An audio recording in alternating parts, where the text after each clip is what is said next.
Guys, my name is Jason. I've had the nickname of Jabba since the age of 10, and that's been my professional moniker on television for over 25 years. In 2004, this created an identity crisis of my own. So this show struck an incredibly deep chord with me. Congratulations on creating and capturing an absolutely mesmerizing experience. I can only imagine, Stephen and Derek, what this show is like in the flesh.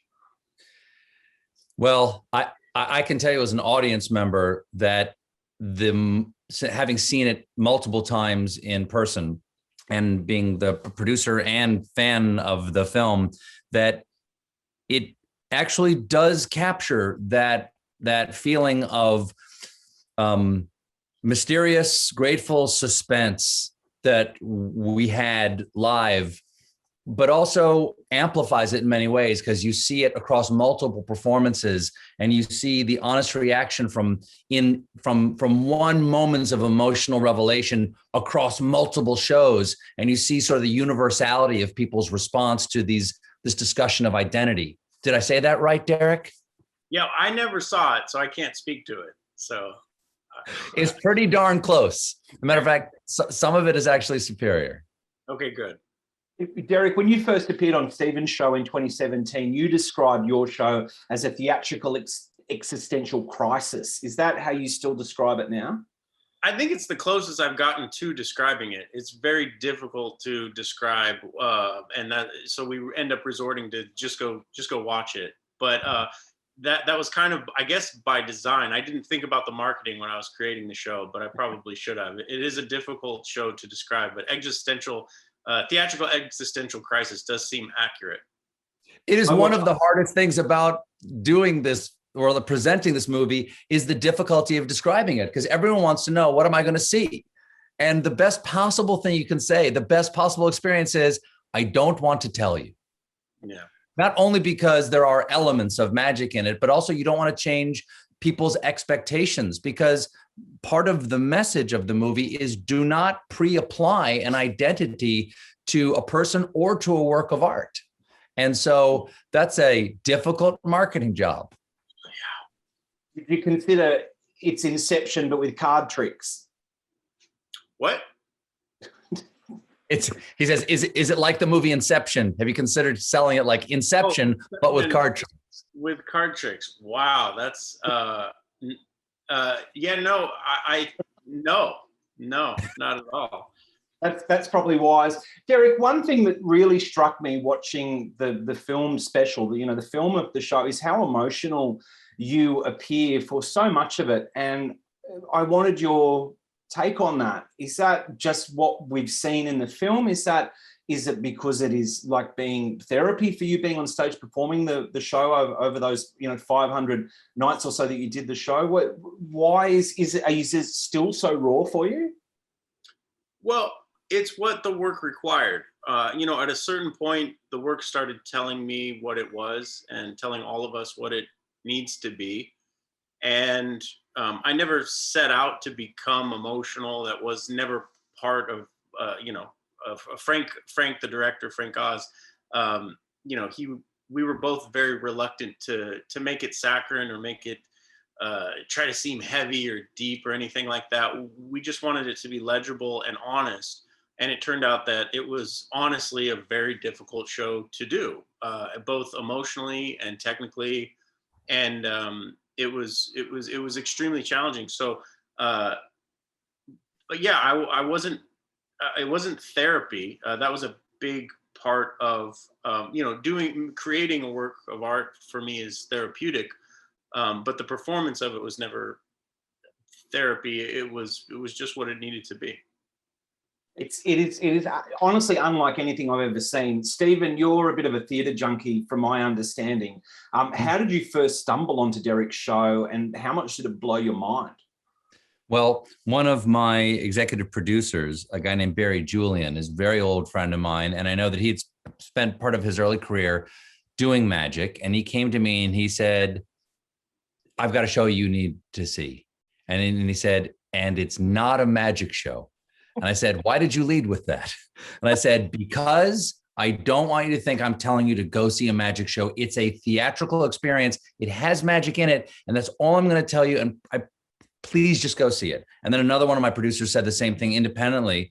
And when I went to go see it, my initial reaction was gratitude that somebody had approached this subject seriously and so inventively and so honestly and tenderly that when it was over, I didn't want to move because I didn't want to break this little envelope of gratitude that was around my body. I didn't want to applaud. And that is I had that feeling after I saw Arcadia by Tom Stoppard at Lincoln Center. And I have that feeling very rarely. And I thought, I can't believe how lucky I am to have experienced this. And then I wanted to tell everyone I knew to go see it and then not tell them why. Because that's the challenge. You must go see it. Why? Please don't ask that question. Please don't make me answer that question. Yeah. Do you find it satisfying to perform the show, Derek? Is it cathartic for you? And is it difficult to get to the end and people don't clap? Oh, they clap. I'm the only jerk who wasn't willing to clap. No, people clap. It felt like something that I needed to do. It felt like I don't know, it felt like a mountain to climb. And every day I felt like a privilege to do the material. I realize how lucky I am to be someone who gets to write and perform, which is a rare thing. And so I never Derek, you are so lucky to work with Derek DelGaudio. I mean, how lucky you are to say his words. No, well, it's true though, because I've talked to actors who get bored with the material after doing it so much on Broadway and things. It becomes a challenge to stay with the material, to stay present in the moment, to not phone it in. And I had the luxury of never having to feel that way because it felt personal, and I had the ability to change it and try new things and to see what would work from day to day.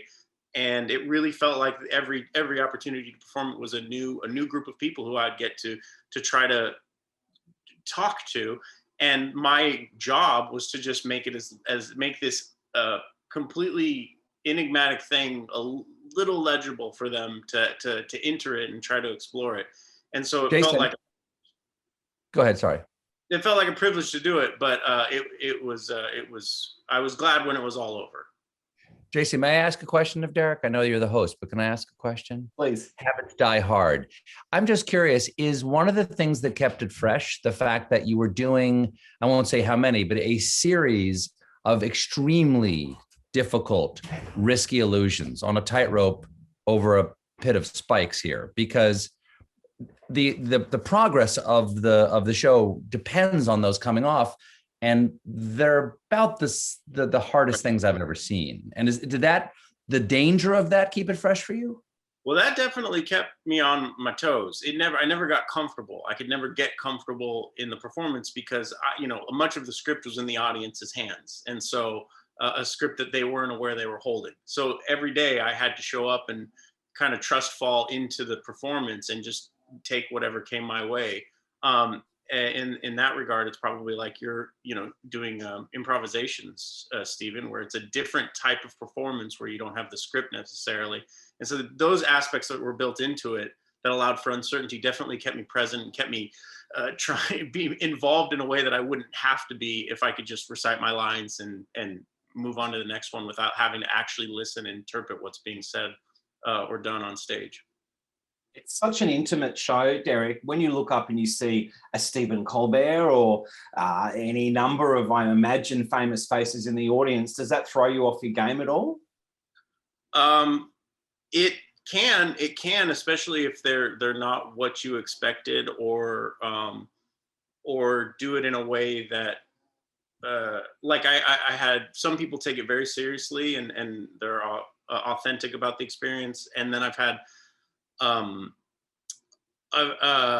other people make light of it in a way that was unexpected, or people who are known who, when they stand, if you haven't seen it, spoiler alert, there's a moment where I engage with the audience there were people who revealed things that were known faces. They revealed things in the room that I was shocked that they were willing to reveal to a room full of strangers. And so it does change the dynamic a little bit, but it doesn't throw me so much as it just adds an extra layer in that people are dealing with someone who they recognize, and it's an opportunity to either confirm their suspicions about that person or maybe subvert it by seeing a new side of them that they didn't expect. Is that something that's going to translate into you perhaps hosting your own talk show? Me hosting my own talk show? I don't know about. I mean, Stephen and I haven't talked about that yet. So he would be the first person I went to ask for some advice on that. But I don't know that that's the path for me. I don't think so. I don't think so. I'm fascinated to see what you do next. Stephen, I bring great news. The pandemic is over. You're hosting your first dinner party alongside Derek. Who are 5 famous faces that you've had on your show over the years that would be there at the dinner party with you alongside Derek? Oh, that I've had at the show.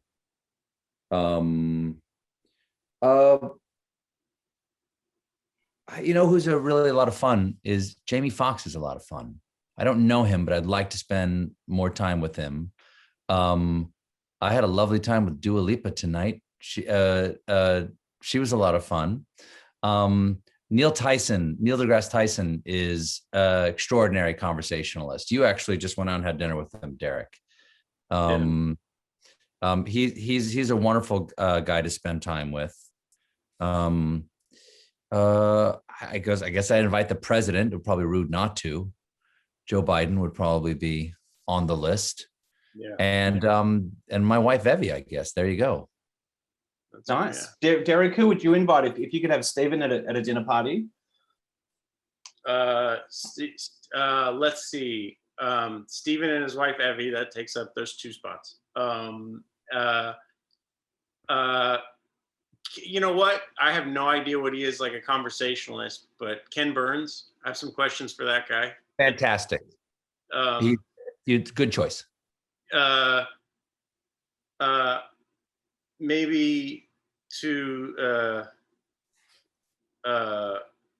someone who's so unbelievably. I would like to talk to Alex Honnold, the guy who summited Yosemite, El Cap at Yosemite.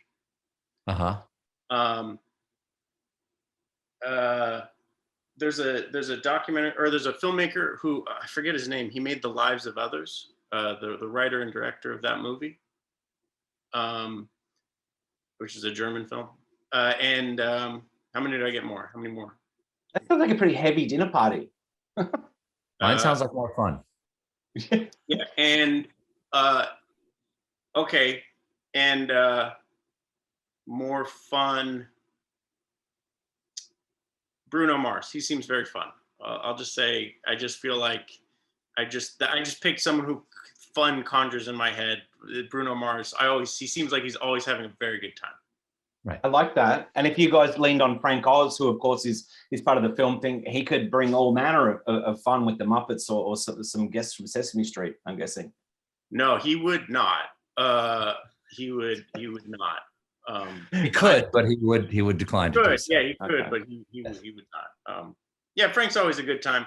You know who's lovely? Martin Short. I'd love to have Martin Short at my dinner because he is one of the funnest, loveliest people I've ever met.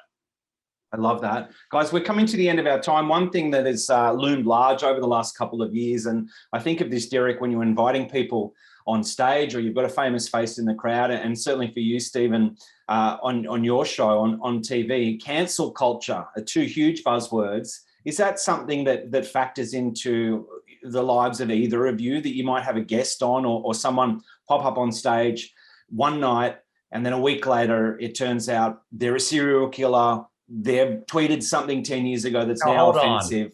Wait a second. You can't say cancel culture and go, they're a serial killer. That's not cancel culture. That's the criminal justice system. That's not the same thing. This cancel culture, just because someone's a serial killer, suddenly they get fired from The View. The laws No. are different down there. The laws are yeah, exactly. You guys have a different idea. Very forgiving. Up here, like I've never canceled a guest for any purpose like that. Like when the sort of the prominence of the Me Too movement started happening in 2018, I had guests who had accusations. We wouldn't cancel on them. We say, but if you come on, we're going to talk about it. And some of them canceled on us and said, I don't want to talk about it. But some of them did. You know, we had people who were either, accused or had gotten were associated with the person who was accused and were like, I want to talk about what I knew and stuff like that. I don't believe in canceling people, and I think the idea of cancel culture is a little overblown. I don't think it's. I think there's such a thing as you do things and some people get upset about it and they convince a large group of people to share being upset, and then you have to deal with their feelings. Is it a good thing or a bad thing? It's a real thing. And so you have to deal with people's emotions based upon your actions.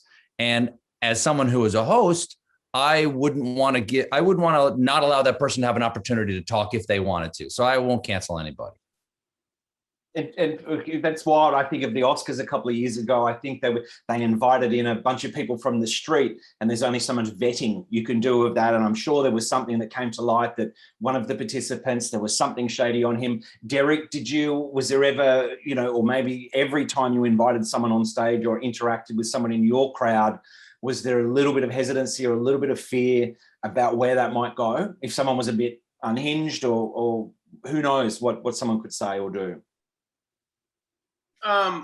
Yeah, no, there was never any fear attached to it. I just an acceptance that whatever happens, and you deal with it accordingly. In the case of the show, like it's a show about identity, and so if someone has a complexity or some part of them that is not socially acceptable or criminally acceptable, then that's a part of their narrative, and we have to struggle with it. We have to.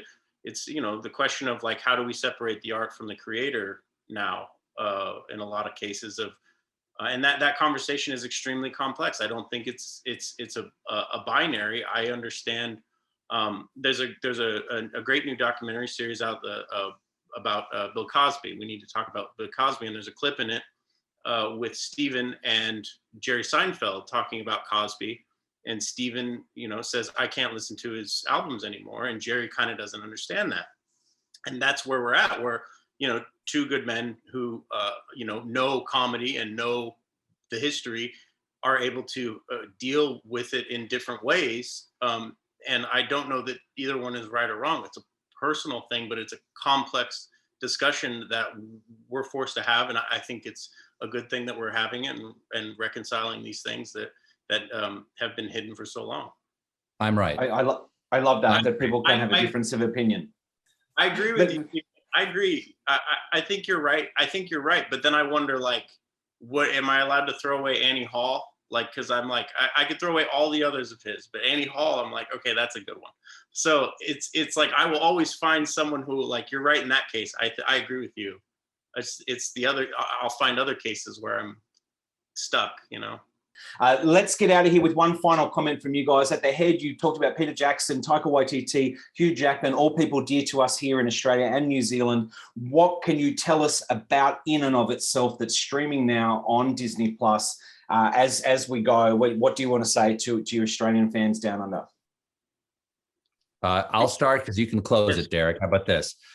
Please see the film. It's a beautiful exploration of identity, and I think it gives you a new way to know how to love each other.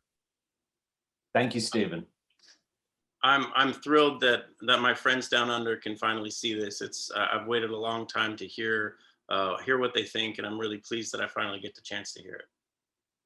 Fantastic. Congratulations on both of you for creating and capturing such a mesmerizing and special experience. I can't wait to watch it again and share it with my loved ones. Thanks for talking to us and taking the time to talk to us here down under. I love your work, both of you guys. Thanks a lot.